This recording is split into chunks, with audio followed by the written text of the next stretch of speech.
Avec plaisir que je vous retrouve ce soir et je vous remercie d'avoir répondu présent à cette soirée sur le thème esprit d'équipe. Et dans un esprit d'équipe, je souhaiterais saluer nos tangos pour leur victoire hier soir à Toruń, en Pologne, en s'imposant 88-63, victoire qui les qualifie donc pour la deuxième phase de la compétition en Euroleague. Donc je pense qu'on peut les applaudir. Cette soirée est à l'initiative et organisée conjointement entre la Caisse d'épargne Loire-Centre et le club Tango Partenaire. J'ai eu la chance, entre autres choses, notamment d'être entraîneur adjoint de l'équipe de France junior garçon de la génération de Tony Parker, Boris Dio et les principaux qui sont en NBA à l'heure actuelle, et de travailler, pour le coup, avec Pierre Vincent que vous connaissez, puisqu'il a mené Tango vers des sommets pendant de belles années. Et étant orléanais pour ma part, il se trouve qu'il vient de rejoindre la cité orléanaise et j'ai bon espoir qu'il fasse la même chose.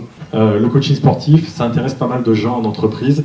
Je me suis fait une spécialité compte tenu de mes expériences professionnelles précédentes, justement d'essayer de voir comment on pouvait s'en inspirer dans le milieu de l'entreprise, qu'il s'agisse des TPE, des PME, voire des grands groupes. En fait, il y a une attirance mutuelle des deux univers, de celui du sport de haut niveau et de celui de l'entreprise. Vous le savez, beaucoup de chefs d'entreprise se disent « Ok, il y a peut-être quelque chose à en faire ». Ce qui est pour nous, qui venons du milieu du sport de haut niveau, sachez qu'on est vraiment également en veille active de ce qui se passe dans l'entreprise. On travaille sur un contenu qui est important, qui est le contenu humain, la performance humaine, que vous utilisez dans le monde de l'entreprise et qu'on utilise également dans le sport de haut niveau. Ce qui m'intéresse de travailler avec vous dans cette idée, c'est qu'on peut tous faire un coup en termes de performance. Des sportifs et des sportives peuvent le faire, les chefs d'entreprise, les collaborateurs également. Mais comme je vous disais sur la slide précédente, l'idée est de mobiliser nos collaborateurs, c'est de les mobiliser afin d'essayer d'obtenir d'eux plutôt l'excellence que la performance. Et donc cette notion de pérennité dans le temps sur ce sujet-là. Il y a beaucoup de collaborateurs dans les entreprises dans lesquelles j'interviens qui disent on ne sait pas où on va et on ne sait pas où ils vont. Ils, c'est vous. On ne sait pas où ils vont, on ne sait pas où on va, on ne nous dit rien, on n'a pas les infos.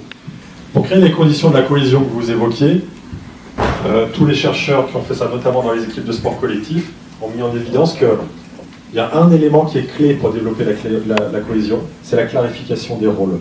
La plupart du temps, dans les équipes de sport collectif, mais c'est valable bien évidemment dans l'entreprise aussi, si je ne suis pas capable de dire « j'attends de toi », je vais prendre l'exemple basket, « j'attends de toi que tu prennes tant de rebonds, tu fasses les écrans et que tu fasses ceci, c'est ça que j'attends de toi, j'attends de vous que vous mettiez les paniers, j'attends de toi ceci, etc., etc. » Si je ne fais pas ce travail préliminaire-là, je n'aurai pas de cohésion